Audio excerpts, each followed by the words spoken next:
ഇവിടെ നടന്ന മഹത്തായ സമസ്ത കേരള ജമിയത്തുൽ ഉലമയുടെ സമ്മേളനത്തിൽ ഇന്നത്തെ ഇതേ ദിവസം നമ്മെ ഓർമ്മിപ്പിക്കുന്ന ഡിസംബർ 29-ാം തീയതി സമസ്ത കേരള ജമിയത്തുൽ ഉലമയുടെ ഉലമാക്കൾ അംഗീകരിച്ച മഹത്തായ പതാകയാണ് നമ്മുടെ കൈവശത്തിലുള്ളത്. ഈ മഹത്തായ പതാക വഹിച്ചുകൊണ്ട് 300 വളണ്ടിയർമാർ ജാഥ ആരംഭിക്കുകയാണ്.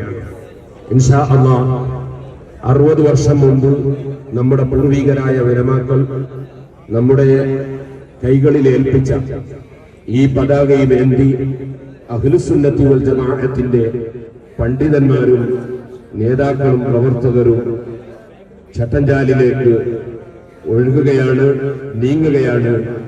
അല്ലാഹു സുബ്ഹാനഹു വ തആല ആ മഹാന്മാരുടെയും ഇവിടെ കിടക്കുന്ന മാലിക് ബിൻ ദീനാർ റളിയല്ലാഹു അൻഹു അടക്കമുള്ള മഹാന്മാരുടെയും ബർക്കത്തുകൊണ്ട് നമ്മുടെ പ്രവർത്തനങ്ങളെല്ലാം ഖബൂൽ ചെയ്യുമാറാകട്ടെ.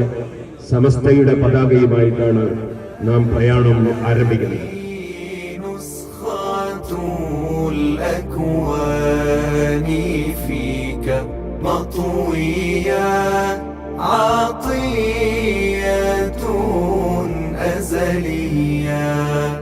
أنت الذي أعطيت شفاعة الوفية والخلق حينئذ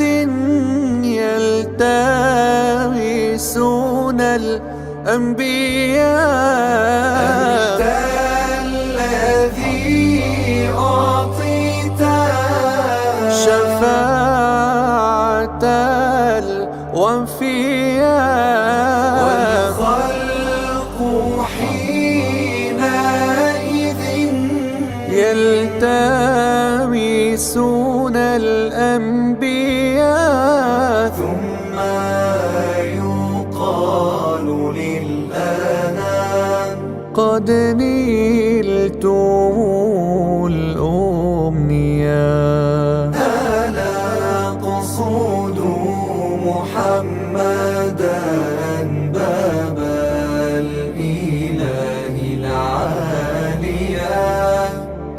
آياته شافية وهو المعد لها وذو الثناء الوافية.